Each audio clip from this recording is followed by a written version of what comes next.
Hello there, and thanks for stopping by. If this is the first time you've been here, I am trying to create a dividend income portfolio for some passive income later in life. I am a fairly new investor.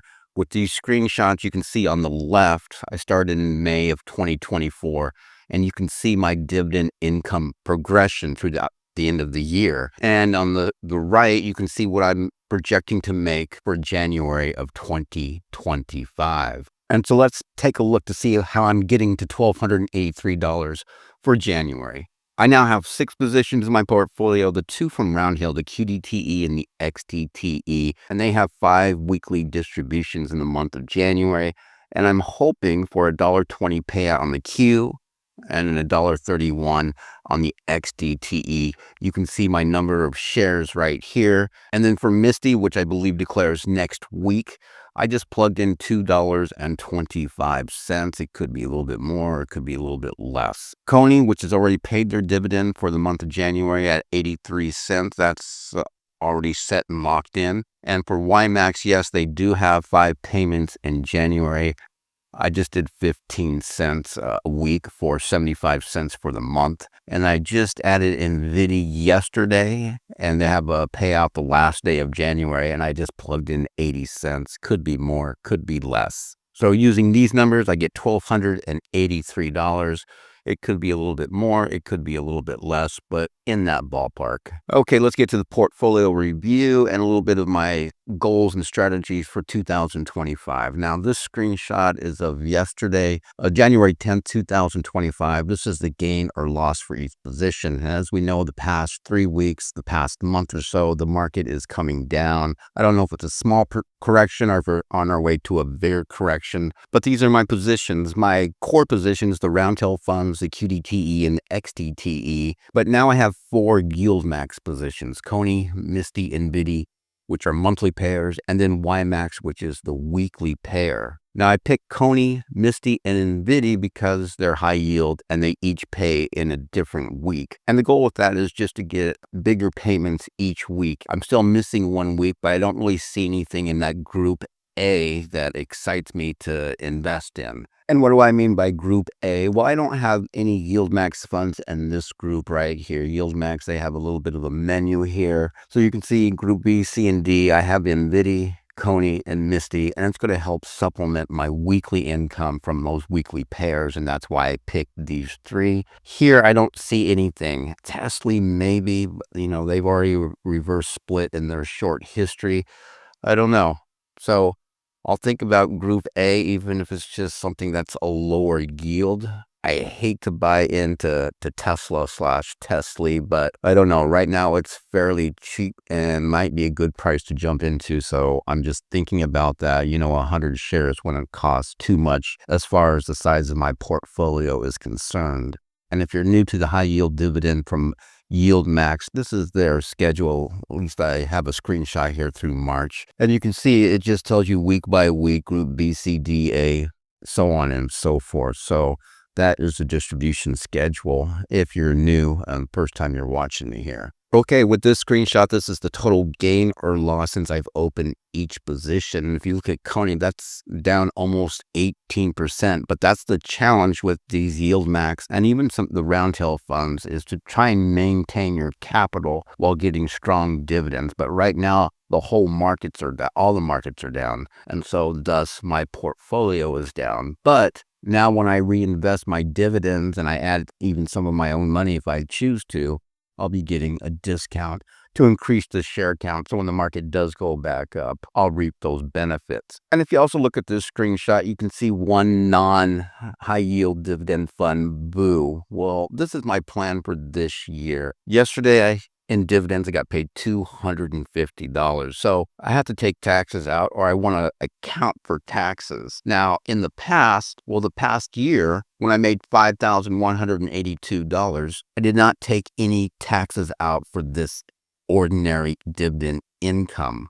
And that's because my little YouTube channel is averaging right here about $500 a month in income, and I've been using these proceeds just to set aside in a high yield savings account to compensate for 2024 taxes.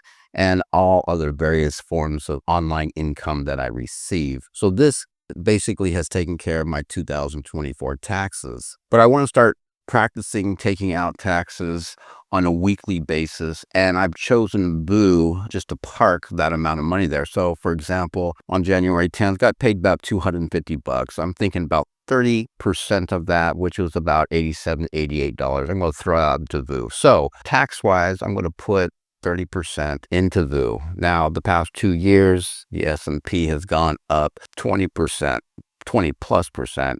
I don't know if it's going to go up 20% in 2025. Maybe it goes up 10%. Maybe it goes down 10%. But as long as I can be higher than a high yield savings account, I'm just going to keep it there just so I can track my taxes. And come 2026, if I need that money to pay my overall tax bill for my household, I'll just sell the Boo and pay my taxes. If I don't and I can cover it because of my whole tax situation, then I'll sell it and I'll put it back in these high yield dividend funds. So anyway, that's my tax plan that I do want to practice.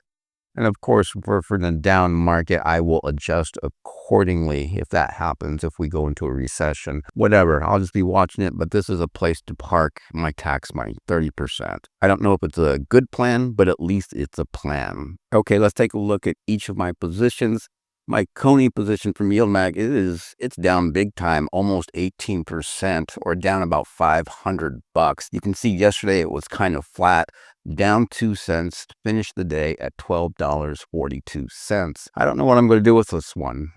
Hopefully it will recover, but I don't know. Down market, it just doesn't want to play nice with me right now. Misty, also was kind of flat yesterday, down 9 cents, finished at $28.48. You can see my total gain and loss. I'm down $140 with my average cost of $29.69. Now, next week, they're going to go ex-dividend. I don't know how much they're going to pay, $2, $3, less than $2. But whatever it is, I will take the dividends from Misty and I will reinvest to up my share count, which in return will definitely lower my average cost. So that's the goal with basically all these funds. Since they're all below my average cost, when I do reinvest, it's going to lower my overall cost. All right, NVDY, I just opened that up on Friday. You can see a total gain and loss of $9. I picked up 50 shares and average cost of $22.55. And then my last YieldMax fund is YieldMax. It's down pretty big right now, down 8%. I'm down $374. You can see an average cost of exactly $18. Finished the day down 21 cents at $16.52. And then to my round tail positions, the first one's XDTE. I have 171 shares, an average cost of $51.91. You can see I'm down almost 5%, or about $400. Again, a deep red day for XDTE. Down 58 cents, finishing at $49.39. And then my biggest position is QDTE, 334 shares, average cost of $42.06. Another deep red day for QDTE, down 55 cents, finishing at $39.41. And with this screenshot, this is the reality. You can see the date as of January 10th. I am down 6.74%, or about $2,300. The challenge is to get these flat to 0% right here, or $0 while collecting dividends. And you can see on Monday, we had a really good day. I was only down 2%, or $700. So you can see how volatile these funds are with just 1 week, from 2% to almost 7%, from $700 to $2,300 negative. Okay, let's finish up. If we go back to this screenshot, you can see the dollar amount I have in each position. If I were to add up all those dollar amounts, I would get $32,815. This net debit up here on the top left, this is how much margin I'm using, $12,565.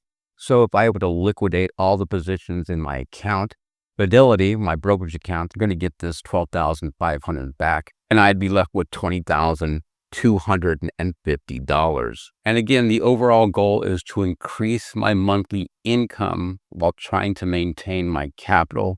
It's going to be challenging, especially if we're in a market correction, especially if a recession hits. It might be extremely challenging. But anyway, that's the goal. I want to increase these monthly dividends to create a snowball effect where it's just going to feed on itself. Folks, thanks for watching. And as always, I will see you in the next video.